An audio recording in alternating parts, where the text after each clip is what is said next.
Sir Amar గారు, పశ్చిమ బెంగాల్ విషయం ఇద్దరు మాట్లాడారు, బీజేపీ కాంగ్రెస్ రెండు మాట్లాడింది. చాలా ప్రధానంగా కనిపించిన అంశం బెంగాలీ అస్మిత వర్సెస్ జాతీయవాదం, ఇది ఒకటి కనిపించింది. రెండోది ఈ మహిళా బిల్లు, అలాగే డీలిమిటేషన్కి సంబంధించి ఈ రెండింటిని జత చేసి పెట్టినటువంటి బిల్లు ఫెయిల్ అవ్వడం, అంటే అక్కడ పాస్ కాకపోవడం, కాంగ్రెస్, డిఎంకే, తృణమూల్ కాంగ్రెస్ మూడు వ్యతిరేకించాయి. దీని ఇంపాక్ట్ ఏ పార్టీకి కలిసి వచ్చింది, ఏ పార్టీకి నష్టపోయింది?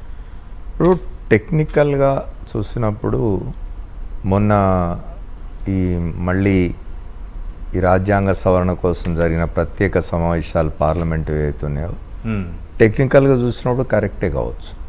కానీ ఒక 5 రాష్ట్రాల్లో ఎన్నికలు జరుగుతున్న సమయంలో మీరు ఒక ప్రయోజనం ఆశించి మీరు పార్లమెంట్ ప్రత్యేక సమావేశాలు ఏర్పాటు చేయడం, అందులో 2023లోనే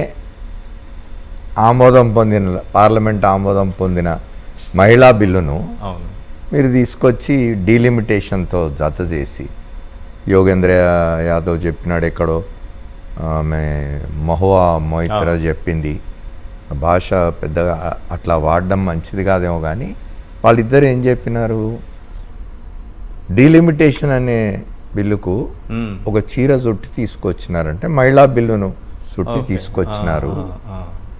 ఒక పక్క 5 రాష్ట్రాల్లో ఎన్నికలు జరుగుతున్నాయి, అందులో ఒక 2-3 రాష్ట్రాలు చాలా ప్రధానమైన రాష్ట్రాలు.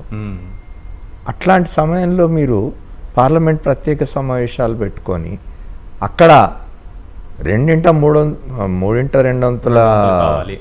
మెజారిటీ లేదు, మనకు అది రాదు, ఎట్లాగూ ఈ బిల్లు వీగిపోతుంది అనే విషయం తెలిసి, లేదు మేము మెజారిటీ వస్తుంది అనుకున్నాం 3/2 అనుకుంటే, మీకు లేనిది ఇంకెవరినో ఇంకా వేరే పార్టీలో వాళ్ళని తెచ్చుకోదలుచుకున్నారా, ప్రయత్నించారా అనే అనుమానం వస్తుంది.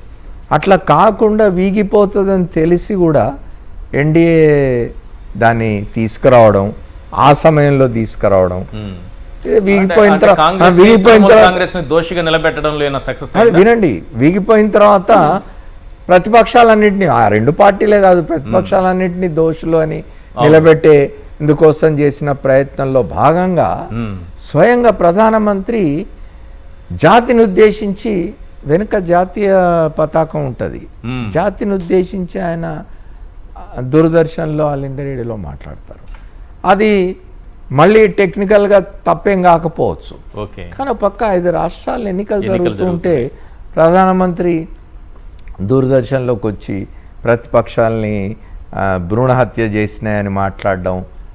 వాళ్ళు కూడా చూడండి మీరు, ఓ పక్క బెంగాల్లో 2వ దశ పోలింగ్ జరుగుతుంది పొద్దుంచి, ప్రధానమంత్రి గారు వారణాసిలో, తర్వాత ఉత్తరప్రదేశ్లో వారు డెవలప్మెంట్ ప్రోగ్రామ్స్ కోసం, అది టెక్నికల్లీ తప్పేం కాదు, ఎందుకంటే ఎక్కడో బెంగాల్లో ఎన్నికలు జరుగుతున్నాయి, ఉత్తరప్రదేశ్లో ఆయన ఎందుకు తిరగొద్దు, ఎందుకు చేయొద్దు అనేది వేరు.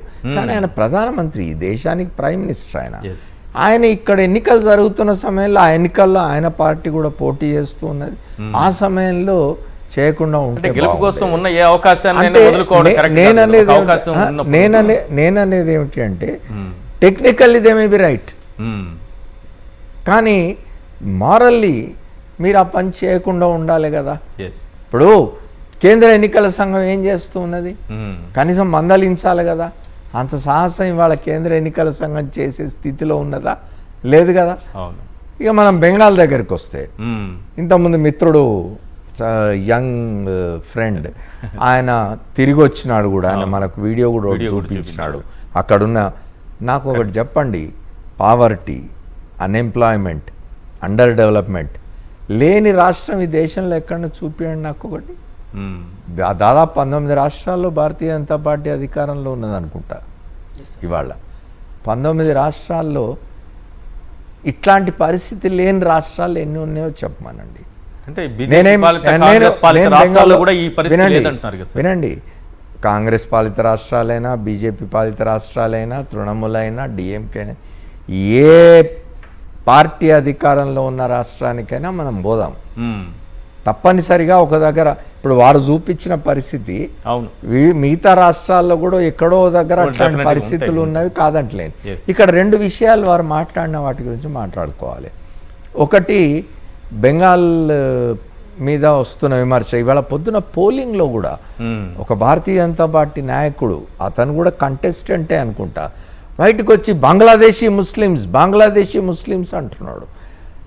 ఇది నిజంగా కూడా బంగ్లాదేశీ ముస్లిమ్స్ని మమతా బెనర్జీ నాయకత్వంలోని తృణమూల్ కాంగ్రెస్ అంత పెద్ద సంఖ్యలో లక్షల మందిని వాళ్ళ ఎస్ఐఆర్లో వాళ్ళ ఒక 60 లక్షలు 90 లక్షల మంది ఓట్లు తీసేసే అంత మంది గనక వాళ్ళు గుస్పేటియా అంటారు, వాళ్ళు కనుక వచ్చుంటే చొరబాటుదారులు అని గుస్పేటియా అంటే, అట్లా చొరబడి ఉంటే బంగ్లాదేశ్ నుంచి ముస్లింలు ఎవరి బాధ్యత?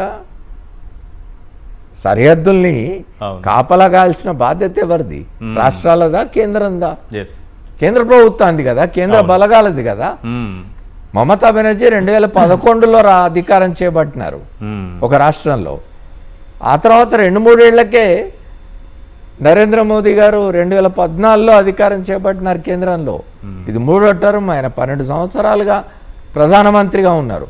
12 సంవత్సరాల్లో కూడా పశ్చిమ బెంగాల్లో బంగ్లాదేశ్ నుంచి లక్షల సంఖ్యలో ముస్లింలు కానీ రోహింగ్యాలు కానీ ఇంకోళ్ళు కానీ విదేశీయులు వచ్చి వాళ్ళు ఓట్లు సంపాదించుకొని ఇక్కడ మమతా బెనర్జీని గెలిపించడానికి బతుకుతున్నారు అని అంటే ఆ వైఫల్యం కేంద్ర ప్రభుత్వానికి కూడానా కాదా?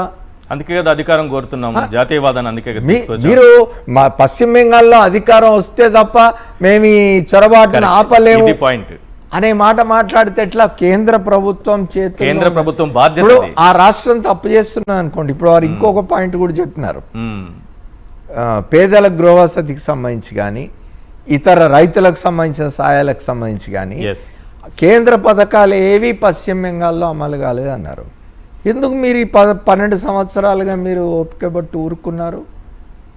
ఒక విషయం మాత్రం చెప్పగలను నేను, ఏది ఎట్లా ఉన్నా కూడా పశ్చిమ బెంగాల్లో సిపిఎం కాంగ్రెస్ ఇవన్నీ దాదాపుగా అజా లేకుండా పోతే ఇవాళ భారతీయ జనతా పార్టీ తప్పనిసరిగా దాని ఓటింగ్ పర్సంటేజ్ పెరిగింది. మీరు 2021 నుంచి చూసినా ఇవాళ చూసినా కూడా ఆ మేరకు బీజేపీ పరిస్థితి మెరుగైంది బెంగాల్లో అనుకోవాలి తప్ప ఈ విషయాల్లో మాత్రం ఒకటి చొరబాట్ల విషయం కానీ కేంద్ర పథకాలు అక్కడ అమలు కాకపోవడం విషయంలో కానీ కేంద్రం ఎందుకు మిన్నకున్నది? ఇప్పటివరకు మౌనంగా ఎందుకున్నది? కేంద్రం చేతిలో ఉన్నది, కేంద్ర బలగాల్ని సరిహద్దులు కాపాడాల్సిన బాధ్యత కేంద్రంది కదా. రైట్. మహిళా బిల్లు కానీ డీలిమిటేషన్ కానీ మీరు ఆ బిల్లును అడ్డుకున్న కాంగ్రెస్ కానీ టీఎంసీ కానీ డిఎంకే కానీ దోషులుగా నిలబెట్టగలిగి వస్తున్నాను సార్. దోషులుగా నిలబెట్టగలిగారు, దానివల్ల ఏమైనా ప్రయోజనం పొందారా? సార్ 2 విషయాలు చెప్తా. ఒకటి